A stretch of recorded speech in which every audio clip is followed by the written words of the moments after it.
আমার ছোট সংসারে ছোট-মোটো একটা ভিডিও নিয়ে আবারও আয়া পড়লাম। হ্যালো এভরিওয়ান, সবাই কিরকম আছো? আশা করি সবাই ভালো আছো আর আমিও ভালো আছি। আর আজকের ভিডিওটা যদি তোমাকে ভালো লাগে তো একটা লাইক আর একটা কমেন্ট করতে কিন্তু ভুলো না। যাই হোক, ঘুম থেকে উঠতেই দেখি আজকে শাশুড়ি মায়ে উঠান ঝাড়ু দিয়া লইছে, আর ঝাড়ু আর আমি দিলাম না। মানে আজকে ঘুম থেকে উঠতে অল্প লেট হয়ে গেছে, তো তার লেগেই দেখি শাশুড়ি মায়ে ঝাড়ু দেওয়ার কামটা করে লইলো। তো আমি বাসি ধোয়াটা মুচ্ছা এখানে বাসনগুলাও ধুয়া লইতেছি। আর আমগো এই গ্রামের ভিডিওগুলা কার কার ভালো লাগে নিশ্চয়ই কমেন্ট করে জানায়ও। তো এখানে ছাই দিয়া সুন্দর করে বাসনগুলা মাজ্জা এখন ধুয়া রাখা দিতাছি। আর আমরা গ্রামের বউরা ছাই দিয়া কিন্তু বাসন মাজতে খুবই ভালো পাই। আর কে কে ছাই দিয়া বাসন মাজতে ভালো পাওয়া নিশ্চয়ই কমেন্ট করে জানায়ও। আমি তো কিন্তু খুব ভালো পাই। তারপর আয়া পড়লাম ঘরে। তো ঘরে আয়া দেখি কত পরিমাণ কাপড় চোপড় জমা হয়ে রয়েছে, আর কাপড় চোপড়গুলা স্নানের আগে গুছায়া সুন্দর করে রাখা দিতাছি। আর এখন প্রায় 5:30টার মতো বাজতাছে। তো আজকে 8টা 8:30টার ভিতরে আমার সমস্ত কাম কাজ কমপ্লিট হয়ে যাবো। তারপর আয়া পড়লাম সোফাগুলা মুছবের লিগা, যেহেতু এত পরিমাণ ধুলা বাইরে সোফাগুলা অবস্থা থাকে না, তো ভাবলাম স্নানের আগে মুছালই।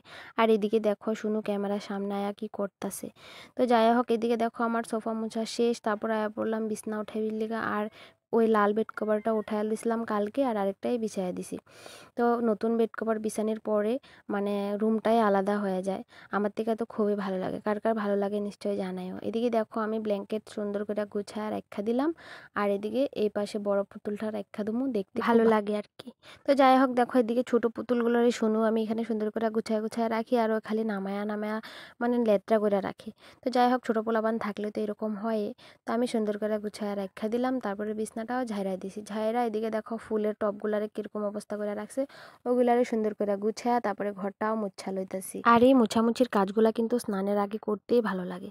তো যাই হোক, এদিকে দেখো ওই রুমটা মুছা আমি এই রুমটাও মুছা লইতাছি। দেখো ঘর দোয়ার পাইপ পরিষ্কার কইরা রাখলে দেখতে তো নিজের থেকেই খুবই ভালো লাগে।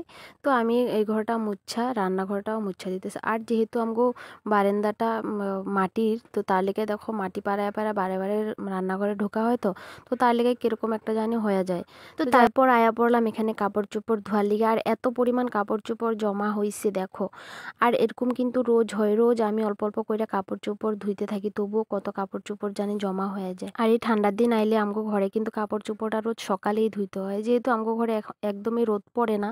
তো রোদটা একদম 10টা 11টার দিকে আমগো উঠানে রোদটা আয়ে। তো তার লেগে অল্প সকাল সকাল ধুয়া দিলে মানে শুকায় যায়, অল্প দেরি করে ধুইলে মানে শুকাইতে চায় না।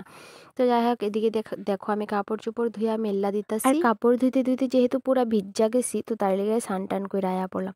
স্নান করে আয়াই প্রথমে তুলসীর তলায় জল দিয়া ফুল দিয়া দিলাম। তারপর আয়া পড়লাম ঠাকুর ঘরে। ঠাকুরে সুন্দর করে ফুল মুছাইয়া তারপরে ফুলে মানে চন্দন দিয়া তারপরে সুন্দর করে সাজায়া দিতাছি। আর এই পূজার কাজটাই কিন্তু সবচেয়ে বড়। পূজা দেওয়া হয়ে গেলে কিন্তু পুরা শরীর মানে কাজ কর্ম সব হালকা হয়ে যায়।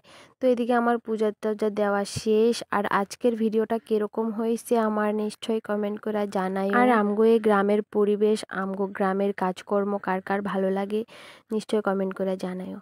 তো এদিকে দেখো আমি সুন্দর করে ঠাকুরের ভোগ সোগ দিয়া প্রসাদ বাড়িটাও দিয়া দিতাছি। আর এদিকে দেখো লক্ষ্মীর ঘটের আম পাতা একদম শুকায় গেছে, যেহেতু আমি গেছে সপ্তাহ মানে ঠাকুর পূজাটা দিতে পারি না অসুবিধার কারণে, তো তার লেগে পাতাগুলো শুকায় গেছে। তো যাই হোক, এদিকে আমি সারা ঘরে বাড়িতে ধূপ জ্বালায়া দিতাছি। Bye bye.